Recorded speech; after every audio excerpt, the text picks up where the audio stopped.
in terms of the pay gap between a master's level therapist and a psychologist, but honestly, there's a lot of master's level therapists who have private practices who are making just as much as psychologists. And especially, here's the thing, if you don't care at all about research, then why would you pursue the doctorate? You're gonna have to do a thesis, you're gonna have to do research, you're gonna have to do a dissertation, you'll have to do poster presentations, you'll have to take stats courses. If you don't like any of that, then why would you want to pursue the doctorate? I think it's really going to be really important to figure out what your goals are, what your intentions are, what your end goal is. So neuropsychology testing, psychodiagnostic testing, evaluations, if you want to do testing for ADHD, autism, dyslexia, learning disorders, Alzheimer's disease, traumatic brain injuries, epilepsy. If you're wanting to specifically do that, then you really do need to become a psychologist and you need to get a doctorate, because you're not going to be able to do that as a master's level therapist.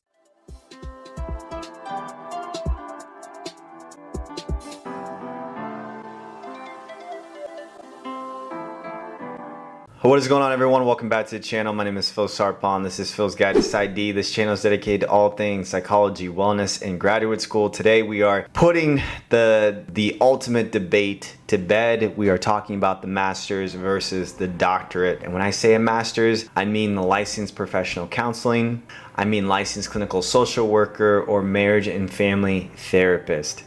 Now, the differences between those three different types of degrees are virtually essentially the same thing. If you're wanting to be a couples therapist or a family therapist, typically people will go in the route of marriage and family therapy. If you're wanting to be just kind of a generalist, people will typically go in the licensure process to be an LPC or LPCC. And then finally, for those of you who maybe majored in social work, where you can do therapy, but you can also kind of integrate that with social work. And then finally, the doctorate could be clinical or counseling psychology, PhD or PsyD, anywhere from 4 to 6 years. You go through the graduate school program, you go through an internship or residency, you go through a postdoc or a fellowship, and then finally, you go through the licensure process to become a licensed clinical psychologist. As you all know, typically the master's is much shorter than the doctorate. And now here's what I'll say. If you did social work in college, typically there's some programs that will only have you do 1 year of a master's program. You can then do your internship in social work, and then for your licensure hours, before you know it, after that year, you're a licensed clinical social worker. So if you're looking for the most streamlined process to become a therapist, to become a master's level therapist, social work, I think, is a really great option. So saving money and saving time, and also just wanting to do therapy are typically the three most common reasons why people will pick the master's over the doctorate. If you're really wanting to go and to academia, to do research, to do teaching, typically getting the doctorate is probably the best situation for you. You'll be able to have a lot more options as it relates to finding jobs in academia and tenureship and all of those different things. And so if you're wanting to do academia, I would definitely recommend the doctorate. You know, as a psychologist, yeah, you're gonna get paid a little bit more, but you're gonna have a range of opportunities where you can work in consulting.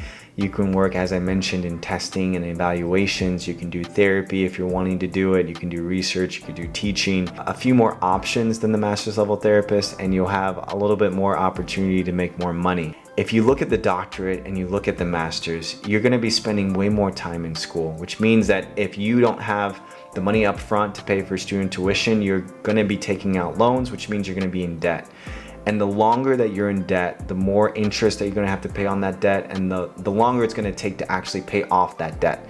And so you have to really look into that. So in terms of saying all of these things, at the end of the day, this is an individualized, personalized decision that you will have to make for you. And here's what I'll say. If you're looking to play the safe option, I know a lot of friends who were LPCs, who were LCSWs, and worked for a period of time before then pursuing their doctorate. And in that situation, you have the best of both worlds. You can pursue becoming a master's level therapist, you can work for some time, you can pay off the debt. And oftentimes when you get into graduate school and you pursue the doctorate, some of your classes that you took in your master's program will transfer over to the doctoral program. And honestly, doctoral school will probably just be easier for you. You already have the therapy skills. All you have to do is learn some of the technical skills of becoming a psychologist, the testing, the evaluations, the psychodiagnostic testing, all of those things. But it's fairly straightforward, and you can go into private practice and make money while you're getting your doctoral degree. And you can do therapy with clients, and you may not even have to take the EPP.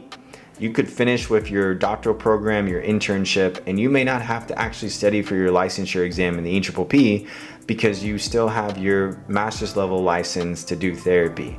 Now, if you wanted to do like testing and neuropsychological evaluations and consulting, and then yeah, you probably would have to get your EPP. But I actually know a lot of people kept up with their master's level license and never took the EPP because all they wanted to do was focus on therapy, and they already had a private practice. And so at the end of the day, a lot of times people are like, well, why don't I just jump into the doctorate? If it doesn't work out, I'll just stop halfway through and become a master's level therapist. And then other people are like, well, I'm just gonna get the master's level therapist, pay off my student loan debt, work for a little bit of time, and then if I pursue the doctorate, it's gonna be a condensed doctorate, and I can still practice while I'm in my doctoral program as a master's level therapist and streamline the process of becoming a psychologist. Whatever way works for you is going to work for you, but I want to present all of those options so that you have the best opportunity to choose what is actually going to be the best thing for you. If you have not already, please subscribe to the channel. You can like this video. And with that, I will see you all in the next video.